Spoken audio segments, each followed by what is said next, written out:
नमस्कार, खबर भारत देख रहे हैं आप। मैं हूं आपके साथ राखी। बात करेंगे निजी स्कूलों की मनमानी पर सुप्रीम कोर्ट का हंटर चला है। सुप्रीम कोर्ट ने शिवराज सरकार को आदेश जारी करते हुए सभी निजी स्कूलों को 3 सितंबर तक फीस का हिसाब देने के लिए कहा है। कोरोना काल में स्कूल संचालकों ने पहली से 12वीं तक के छात्रों से किस मद में कितनी फीस ली, उन्हें ये सब बताना होगा। सुप्रीम कोर्ट की बेंच ने सीधे सरकार को आदेश भेजे हैं। इस आदेश के बाद अब प्राइवेट स्कूल संचालक ट्यूशन फीस के नाम पर मनमानी नहीं कर सकेंगे। उधर स्कूल शिक्षा विभाग ने सभी स्कूलों के लिए आदेश जारी कर दिए हैं। निजी स्कूल संचालकों को 3 सितंबर तक हर हाल में फीस की पूरी जानकारी एजुकेशन पोर्टल पर अपलोड करना है और 4 सितंबर के बाद ये जानकारी सार्वजनिक तौर पर अवेलेबल रहेगी। कोरोना काल में स्कूलों को सिर्फ ट्यूशन फीस लेने का अधिकार है। कोरोना काल के दौरान खेलकूद, वार्षिक कार्यक्रम, लाइब्रेरी और सांस्कृतिक एक्टिविटी समेत अन्य तरह की फीस भी ली जाती है, उन पर अब रोक लग सकेगी। आपको बता दें कि कोर्ट ने पालक संघ मध्य प्रदेश की याचिका पर सुनवाई करते हुए सरकार को ये आदेश जारी किए हैं। सरकार में बैठे लोग स्कूल मालिकों से मिले हुए हैं और जिस सरकार में माननीय सर्वोच्च न्यायालय के निर्देशों का फीस को लेकर अवज्ञा की जा रही हो, उसकी अवमानना की जा रही हो, वहाँ यह आरोप स्वतः साबित हो रहा है कि एक बड़ा शिक्षा माफियाओं का रैकेट सरकार के साथ मिलकर पालकों और अभिभावकों को लूट रहा है। अन्यथा कोई कारण नहीं था कि स्कूल नहीं लगने के बावजूद भी जो मनमानी निजी विद्यालयों के संचालकों की जारी है, उसे मैं यूं कहूं कि मनमानी नहीं, वो लूट है। सरकार में बैठे लोग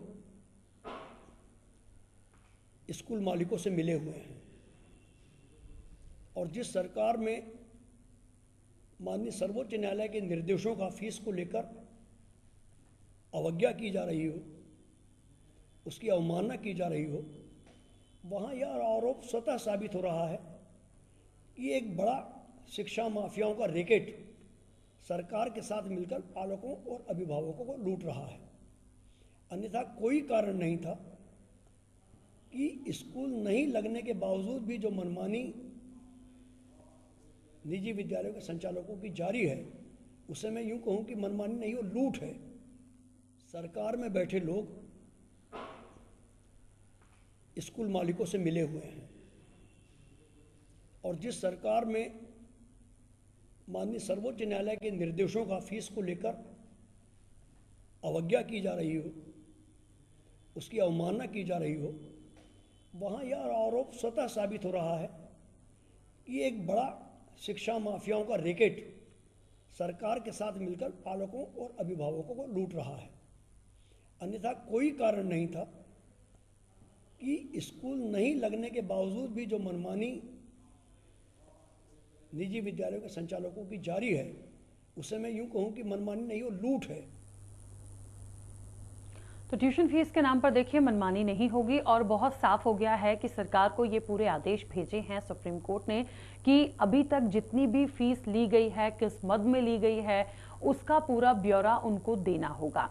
तो वो ब्यौरा जब आएगा तो उसको एक एजुकेशनल पोर्टल पे वो अपलोड होगा, उसके बाद आमतौर पर सार्वजनिक भी किया जाएगा उसको, ताकि तमाम लोगों को ये चीजें पता हो। देखिए, एक बात और है कि इस कोविड काल में जब से ऑनलाइन क्लासेस शुरू हुई थी, एडमिशंस जब हुए थे, उसके बाद पढ़ाई जो हुई, तो फीस को लेकर कई बार विरोध देखने को मिला था। कई बार पेरेंट्स ने भी हंगामा किया, उन्होंने भी अपनी आवाज उठाई थी इन तमाम चीजों के लिए कि बहुत ज्यादा वसूली हो रही है और इतना नहीं होना चाहिए। इसको लेकर ये पहली बार नहीं, तमाम चीजें हुई थी। लेकिन अब ये एक अच्छी बात है कि सुप्रीम कोर्ट ने ये तमाम चीजें करी हैं, सरकार को सीधे सीधे आदेश दिए हैं कि आप उसकी पूरा ब्यौरा उन्हें देना होगा और सारे स्कूलों को ये पूरा का एक नोटिस जो है वो जारी कर दिया गया है कि अब वो बताएंगे कि आखिरकार कैसे कैसे फीस ली गई है। हम विस्तार से चर्चा करेंगे। कई सारे मेहमान हमारे साथ जुड़े हैं। सबसे पहले आपका परिचय करा दें। आशीष चटर्जी जी हमारे साथ जुड़े हैं, जो कि अध्यक्ष हैं प्राइवेट स्कूल एसोसिएशन के। आशीष जी, बहुत स्वागत चर्चा में जुड़ने के लिए। प्रबोध पंड्या जी हमारे साथ जुड़े हैं, प्रदेश महासचिव हैं पालक संघ के। इसके साथ ही भूपेंद्र गुप्ता जी हमारे साथ जुड़े हैं, कांग्रेस के वरिष्ठ नेता भी हैं, प्रवक्ता भी हैं। भूपेंद्र जी, आपका भी बहुत स्वागत है। और हमारे स्टेट हेड पंकज गुप्ता जी हमारे साथ जुड़े हैं। पंकज जी, आपका भी बहुत स्वागत है। मैं चर्चा की शुरुआत सबसे पहले आशीष जी आपसे करना चाहती हूँ, क्योंकि आप प्राइवेट स्कूल एसोसिएशन के अध्यक्ष भी हैं। अब ये जो बात सुप्रीम कोर्ट से सरकार तक पहुंची है और तमाम स्कूलों को जो एक नोटिस दिया गया है कि बताना होगा किस किस तरह से फीस ली गई है, वो पूरा ब्यौरा देना है, आखिर ऐसा क्या हुआ है कि यहां तक ये मामला पहुंचा? जी, मैं आपको बताना चाहूंगा कि ये माननीय सर्वोच्च न्यायालय का जो अभी आदेश आया है, इसमें स्कूलों को कोई नोटिस जारी नहीं किया गया है। इसमें यह आदेश जारी किया गया है सरकार को कि सरकार बताए कि उन्होंने कौन कौन से स्कूलों से जानकारी ली है, क्योंकि इसके पूर्व माननीय सर्वोच्च न्यायालय ने एक आदेश जारी किया था कि पैंडेमिक के समय पे पालक बहुत समस्या में हैं, उनको फीस जमा करने के लिए 6 महीने का समय दिया जाए। तो मार्च से लेकर के 5 अगस्त तक उनको टुकड़ों में फीस जमा करने की परमिशन दे दी गई थी और उसके लिए उनको ये कहा गया था कि इस समय पे वे अपनी पुरानी जो बकाया फीस है वो जमा कर देंगे। तो माननीय सर्वोच्च न्यायालय ने उस आदेश के तारतम्य में अभी ये आदेश निकाला है कि विद्यालयों ने उस संबंध में फीस ली है या फिर किसी विद्यालय ने ऐसा भी किया है कि ट्यूशन फीस के नाम से ज्यादा ली है, उसकी जानकारी जुटा करके सरकार के जो प्रतिनिधि हैं उन्होंने कलेक्टर को आदेश जारी किया है कि जिला स्तरीय समिति इस पे ध्यान दे करके उस आदेश को अपने पोर्टल पे 3 सितंबर तक पूरा अपलोड करे, जिससे कि वह सार्वजनिक रूप से देखने की स्थिति में आ जाए। यह हमारे लिए, हम इसको वेलकम करते हैं, जिससे माननीय सर्वोच्च न्यायालय के पास में यह बात जाएगी कि उन्होंने 6 माह में पालकों से फीस जमा करने के लिए कहा था, ट्यूशन फीस जमा करने के लिए कहा था, लेकिन कुछ पालक ऐसे हैं जिन्होंने इस सुविधा का लाभ नहीं लिया और सिर्फ डिक्लेरेशन दे दिया कि हम फीस जमा करेंगे। अब वह बात भी माननीय सर्वोच्च न्यायालय के संज्ञान में जाएगी।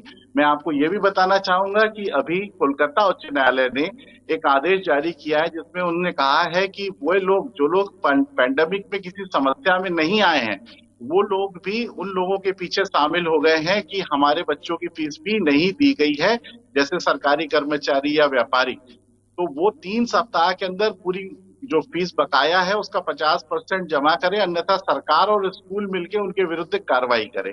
और सुप्रीम कोर्ट ने एक और दूसरे मामले में यह भी आदेश दिया है कि जो पूरी फीस है स्कूल की, क्योंकि स्कूलों के लिए संसाधन जुटाना बहुत जरूरी है, वे अपने खर्चों पर पूरी की पूरी व्यवस्था लेके चल रहे हैं, ऑनलाइन क्लासेस और अपने स्टाफ को देख रहे हैं, तो इसलिए जो पूरी की पूरी फीस है उसका 85% उनको मिलना चाहिए।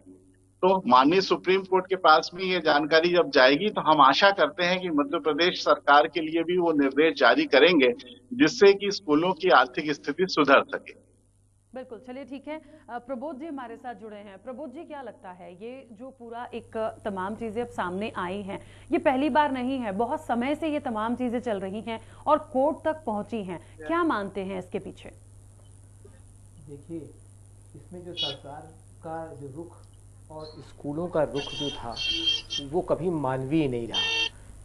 सबसे महत्वपूर्ण बात थी कि स्कूलों को ये तय करना था कि अपने पेरेंट्स जो थे, जो बच्चे उनके यहाँ पढ़ते हैं, उनसे बैठ के चर्चा करना था, उनकी समस्याएं सुननी थी, दोनों की बातचीत करनी थी और उससे हल निकालना था।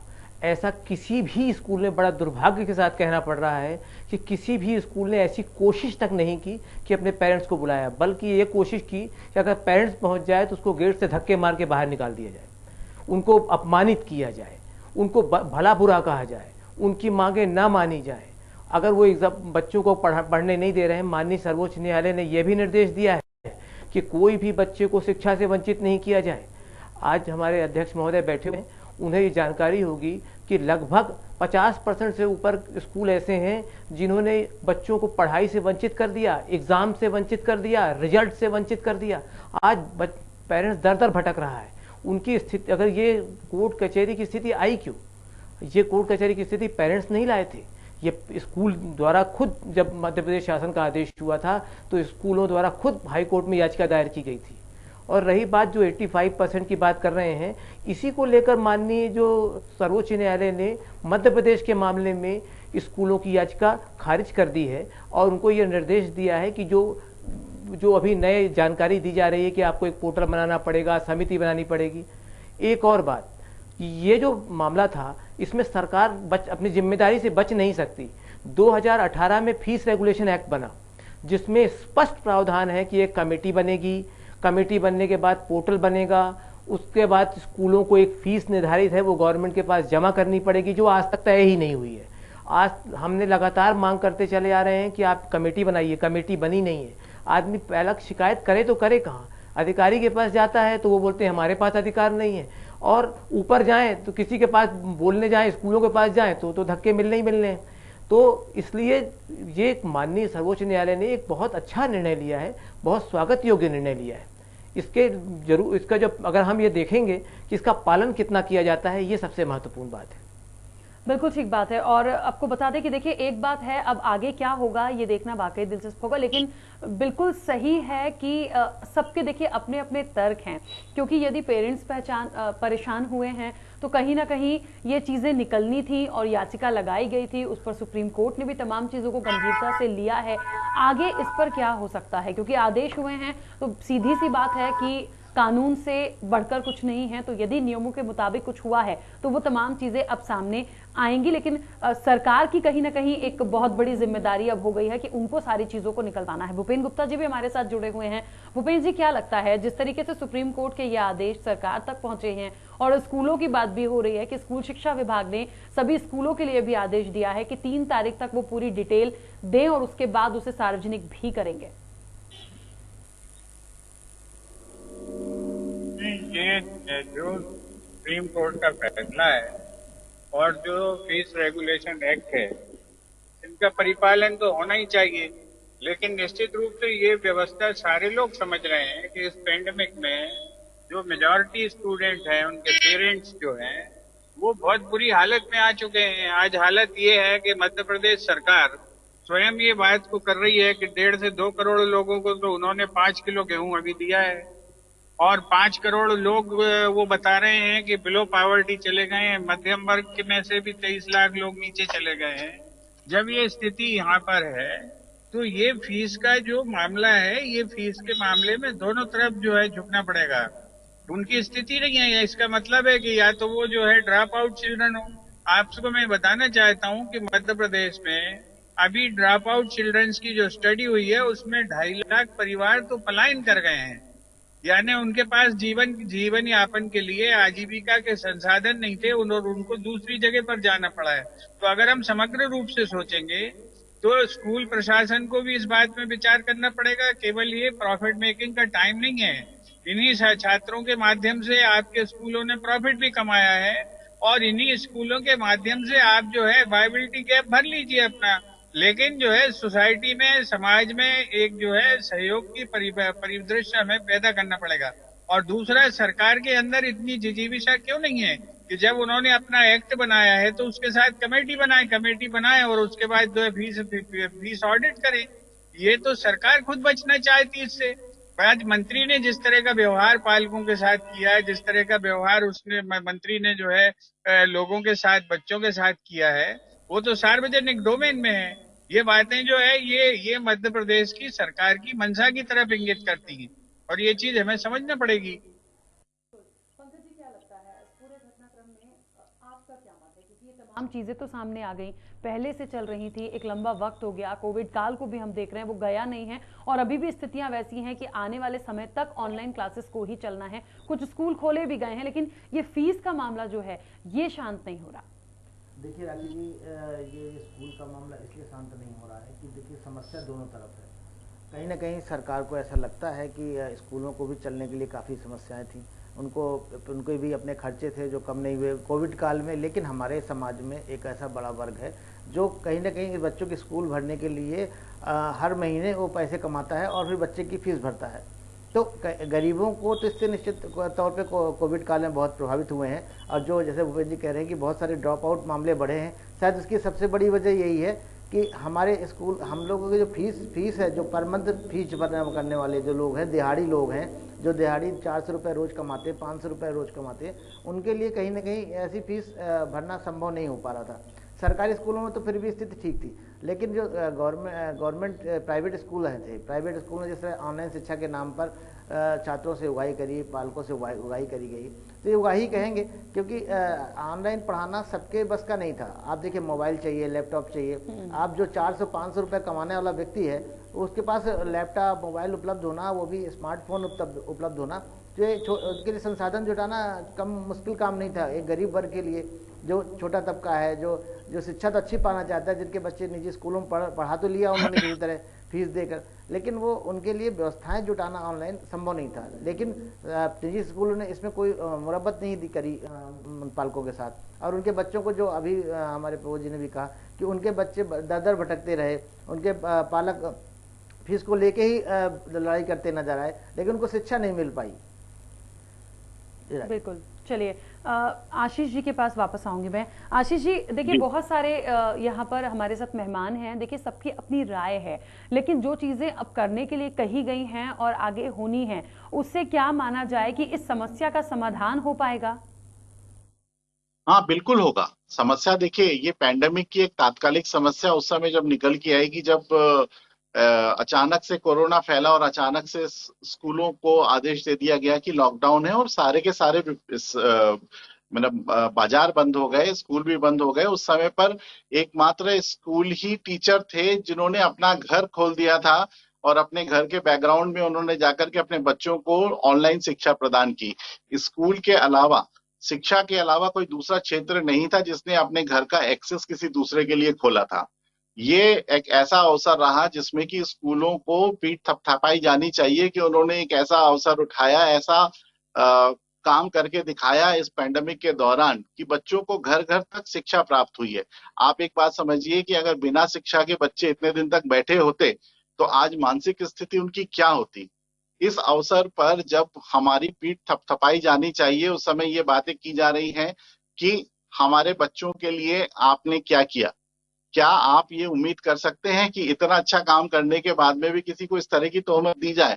मैं ये कहता हूं कि जैसे प्रबोध जी कह रहे थे कि स्कूलों की याचिका खारिज कर दी गई है, शिवान जी, स्कूलों की नहीं, जो पालक एसोसिएशन ने 8 राज्यों के मिलकर के सुप्रीम कोर्ट में याचिका दायर की थी, वो खारिज की गई थी। और ये याचिका जिसके ऊपर चर्चा हो रही है, वो याचिका भी पालक एसोसिएशन ने ही दायर की थी, जिसके ऊपर सुप्रीम कोर्ट ने इतना बैलेंस ऑर्डर दिया है कि पहले हमने कहा था कि पालक इसमें फीस 6 किश्तों में जमा कर दें, और जब वो जमा नहीं हुई है तब उन्होंने कहा है कि सरकारें ये जानकारी एकजाई करके हमारे पास में सार्वजनिक करें कि किस विद्यालय को कितनी फीस मिली है।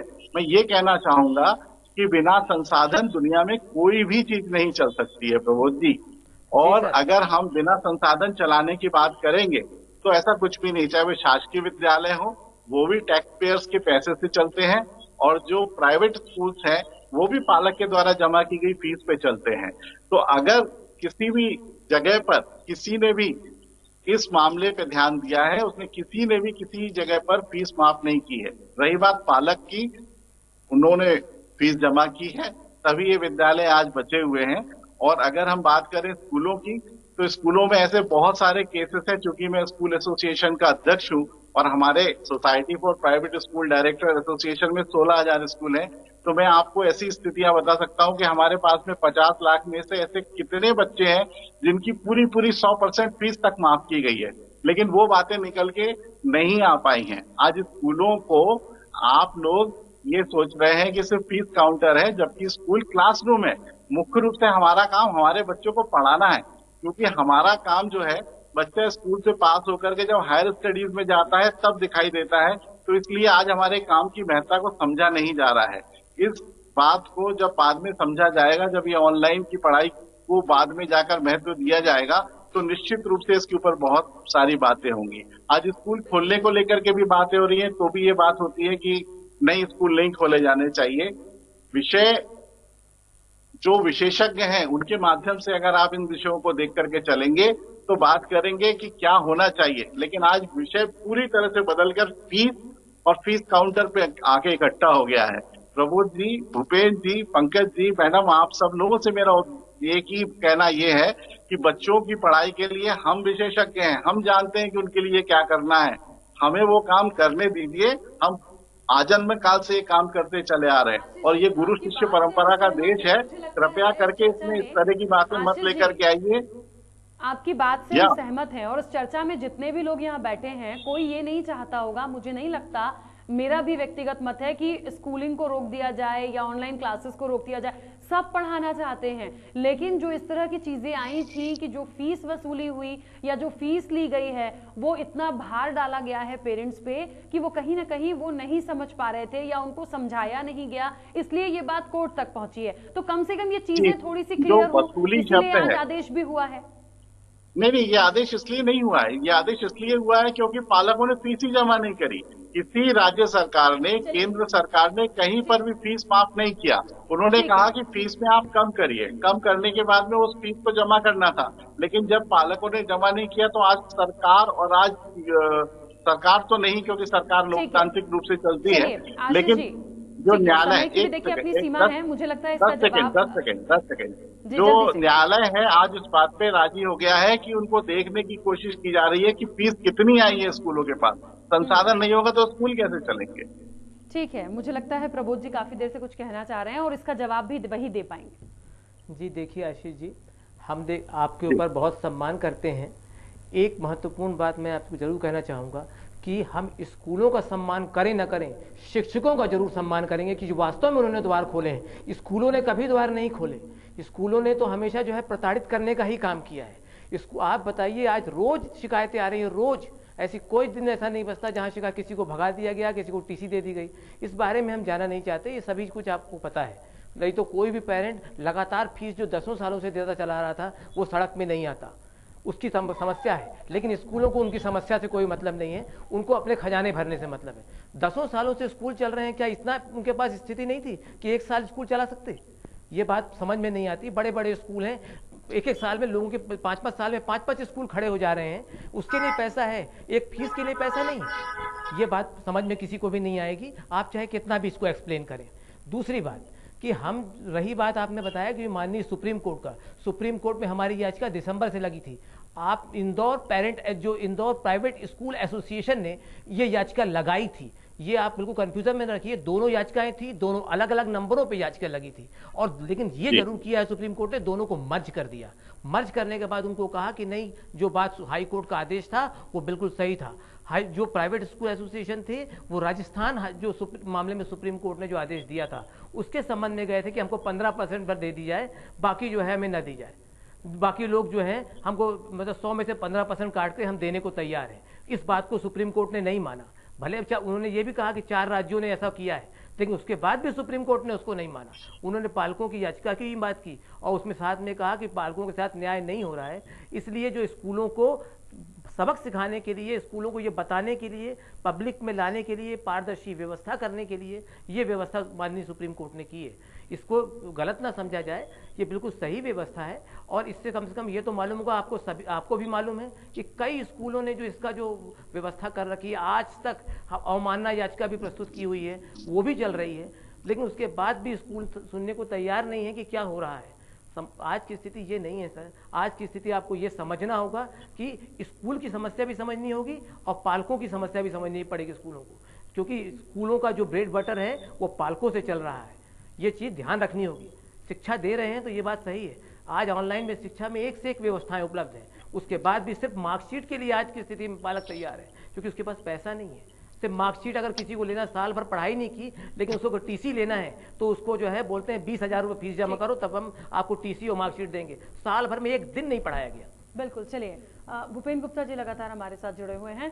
भूपेन गुप्ता जी, क्या लगता है इस पूरे वाकये के बाद, और देखिए यहाँ पे जो हम डिस्कस भी कर रहे हैं, जो आदेश भी हो गए हैं, इसके बाद जो भी चीजें निकल कर आएंगी वो एक पूरा डिस्क्रिप्शन जब सामने आएगा कि किस तरह से फीस ली गई, क्यों इतना हंगामा हुआ था, किस मद में ली गई थी, क्या इसका समाधान हो पाएगा? नहीं, क्यों नहीं हो पाएगा। अगर जो है सुप्रीम कोर्ट निर्देशित कर रहा है और ऑडिट करने तैयार है तो निश्चित रूप से रास्ता निकलेगा। दूसरी चीज, जो पालकों की परेशानी है वो निश्चित रूप से स्कूल को भी पता है कि परेशानी है। मैंने आपको अभी कुछ फिगर्स दिए हैं, जो ये मध्य प्रदेश सरकार के फिगर्स हैं कि जो है पलायन कर रहे हैं लोग। अभी हमको जो है ये अंकुर स्कूल है सरकारी, अंकुर स्कूल की प्रिंसिपल अभी यूनिसेफ के कार्यक्रम में मिली थी। उन्होंने कहा कि 60% बच्चों ने स्कूल आना बंद कर दिया, ड्रॉप आउट है वो 60%। Is that a joke? ये कोई छोटी बात है क्या? ये इकोनॉमिक कंडीशंस आदमी की इतनी बदतर हो गई हैं कि उसके कारण ये ड्रॉप आउट होना पड़ रहा है। स्कूल चाहे अगर उन्हें मुनाफा ही कमाना है तो अपनी स्कूल खोले रहें, बच्चे स्कूल छोड़कर चले जाएंगे। 10 स्टूडेंट के साथ स्कूल चलाना या कोई बीच का रास्ता निकालना पड़ेगा। आज समाज में कोई परेशानी है, यही पेरेंट्स तो आपको जो है वो ठीक क्या रहेंगे। 10 साल से फीस दे रहे थे कि नहीं दे रहे थे? इसी पेरेंट्स की फीस से, आपके बिल्डिंग फंड से, आपके जो है व्हीकल फंड से, आपके लाइब्रेरी फंड से आपकी जो है एसेट्स खड़े हुए हैं। ये कोई आपने खुद थोड़ी खड़े किए हैं, आपने उसी में से तो उसी फीस में इन सब चीजों को जोड़ा है। तो आज आपको कंसीडर करना चाहिए, और ये कंसीडर एक ह्यूमन फैक्टर। और ये भी नहीं कहते हैं कि आप घाटे में काम करें, आप वायबिलिटी पे तो काम कर सकते हैं, नो प्रॉफिट नो लॉस पे काम कर सकते हैं। पेंडेमिक के दौरान में ये देखते हुए कि जो है लोग परेशान हैं, लोगों को जो है गरीबी ने एक तरह से मार डाला है। आप देखें सरकारें क्या कर रही हैं। आज जो है पेट्रोल, डीजल, राशन, सारी चीजों की 30 लाख लोगों की छुट्टी है अकेले पिछले जुलाई के महीने में। ये परिस्थितियां पता है, स्कूल मालिकों को भी पता है। तो ये और स्कूल मालिकों को ये भी बताना चाहिए कि आज जो टीचर्स जो है डिजिटली पढ़ा रहे हैं, क्या उनकी तनख्वाह बराबर है कि तनख्वाह कट डाउन हो गई है? आज 3 टीचर का काम 1 टीचर से करवाया जा रहा है। तो फिर आपको कंसीडर करना चाहिए। आप जो है दूसरे जो फंड है, आपके दीगर फंड है, वो उन फंड्स को आप कम कर दीजिए। आप टीचिंग पर आपकी बिल्कुल। चलिए, क्योंकि समय की सीमा है, पंकज जी जल्दी से अपनी बात रखिएगा। आगे इस मामले में क्या और हो सकता है? देखिए, इसमें मैं एकदम स्पष्ट करना चाहता हूं कि कहीं ना कहीं ये स्कूल की समस्या सिर्फ मध्य प्रदेश की नहीं है, फीस की समस्या पूरे देश की है। और आज से ये समस्या, आज भले सुप्रीम कोर्ट ने एक आदेश देकर इसमें एक हलचल पैदा कर दी हो, लेकिन अगर आप एक दिल्ली से सरकार को छोड़ दें तो पूरे देश में लगभग निजी स्कूलों को लगाम लगाने के लिए हमेशा से मांग उठती रही है। और शायद लंबे समय से सरकार चाहे कांग्रेस की रही हो या भाजपा की रही हो, लेकिन सच बात यही है कि निजी स्कूलों पर लगाम लगाने को लेकर कभी भी सरकार की मंशा साफ नहीं रही। आज आप निजी स्कूलों के, आप सरकार ने, सुप्रीम कोर्ट एक आदेश तो दे दिया राखी कि आप अपने खर्च का मतलब फीस किस मद में ले रहा है ये बताइए। लेकिन अगर नियमानुसार आप देखें तो स्कूल पैसा जो प्रॉफिट हो रहा है उसका खर्च कहाँ कर रहे हैं, सरकार को इसका हिसाब भी पूछना चाहिए। और देखिए, ये बहुत बड़ा विषय है, शायद आज हम इतना अच्छी बात नहीं कर पाएंगे, लेकिन आज ये स्कूल जो पैसा खर्च कर रहे हैं पालकों से लेकर, अभिभावकों से लेकर, कहीं ना कहीं उसका भाई हिसाब सुप्रीम कोर्ट को पूछना चाहिए, सरकार को पूछना चाहिए, जिससे ये जो NGO के माध्यम से, यानी समिति के माध्यम से जो स्कूल चलाने का प्रावधान रखा गया है हमारे यहाँ, तो वो कहीं ना कहीं प्रॉफिट में न बदल जाए। आज ज़्यादातर स्कूल इसको आप देखेंगे प्रॉफिट मान के चल रहे हैं, जबकि सरकार के स्पष्ट नियम है स्कूल में कि अगर आप प्रॉफिट में जाती है स्कूल की फीस, तो या आप उसको सिर्फ अपने एसेट्स में खर्च कर सकते हो। अगर इसके बाद भी आप उसके बाद भी प्रॉफिट में आते हैं तो आपको सरकार को कहीं ना कहीं बच्चों की फीस कम करना चाहिए। लेकिन कोई भी स्कूल इसको लेके पालन नहीं कर रहा, और शायद सरकार ने कभी इन निजी स्कूलों से पूछा भी नहीं इस संबंध में। निश्चित तौर पे स्कूल चलाने के लिए फंड चाहिए, लेकिन कई स्कूल बहुत सारे फायदे में हैं, बहुत बड़े बड़े सेट तैयार कर चुके हैं, लेकिन उन्होंने स्कूल का सोचा, लेकिन उन्होंने कहीं ना कहीं बच्चों का नहीं सोचा, गरीब उन अभिभावकों ने सोचा जो 400-500 रुपये कमाते हैं, जो अच्छे स्कूल में पढ़ाने का सपना देखते हैं। तो हम दोनों को बैलेंस करना है, सरकार को दोनों चीज़ें पूछनी चाहिए, फीस किस मद में ले रहे हैं और फीस को खर्च कहाँ कर रहे हैं। बिल्कुल ठीक बात है। देखिए, और वाकई में विषय बहुत बड़ा है, लेकिन समय की सीमा है। आप सभी मेहमानों का बहुत शुक्रिया इस चर्चा में जुड़ने के लिए। तो आपको बता दें, देखिए, सुप्रीम कोर्ट के आदेश तो हो गए हैं, और अब महत्वपूर्ण ये है कि सरकार तो करेगी ही, लेकिन जो स्कूल शिक्षा विभाग ने स्कूलों के लिए आदेश जारी किए हैं, अब 3 सितंबर का देखिए इंतजार होगा कि वो ब्यौरा कितना और कौन कौन से स्कूल से सामने आता है। दूसरी चीज, जब उसको ओपन किया जाएगा, जब वो तमाम लोगों तक जाएगा, तब बहुत सारी चीजें क्लियर होंगी, और हो सकता है इसके बाद भी बहुत सारी ऐसी चीजें निकल कर आए जो शायद एक्सेप्ट करने में मुश्किल होगा। लेकिन अब क्योंकि अभी आदेश सुप्रीम कोर्ट का है तो उसे कोई भी डिनाई नहीं कर सकता। तो आने वाले समय में देखेंगे कि 4 सितंबर के बाद इस तमाम चीजों को लेकर और क्या कुछ देखने को मिलेगा। चर्चा में इतना ही, दीजिए इजाजत, नमस्कार।